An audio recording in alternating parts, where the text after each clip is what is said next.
Vendredi 14 juillet, donc annonce économique, rien de majeur, sauf le consumer sentiment à 16 heures. Donc là, en termes macro journaliers, on voit que là, la tendance est à la hausse, il n'y a pas d'ambiguïté. Donc là, on est revenu déjà chercher ce niveau-là. Donc le prochain niveau à aller chercher, c'est celui-là. Ensuite, ce sera celui-là. Donc là, en termes de projection, on a eu un retracement de 50%, donc on peut faire une projection de ce mouvement.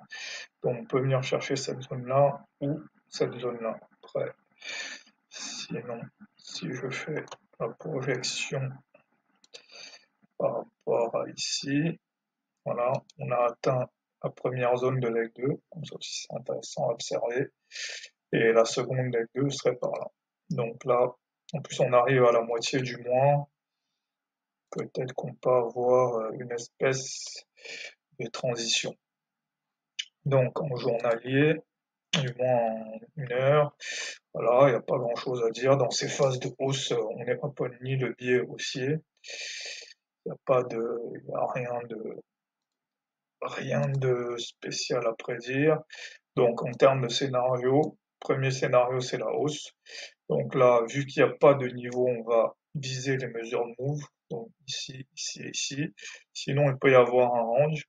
Sinon, effectivement, comme on a vu, le mouvement peut être terminé. Et là, on peut rentrer en phase de correction. Donc ça, c'est le dernier scénario. Mais le scénario principal, c'est quand même le biais hausse et la continuation de la hausse. Mais effectivement, il y a quand même aussi le fait que ça pourrait être la fin de ce mouvement.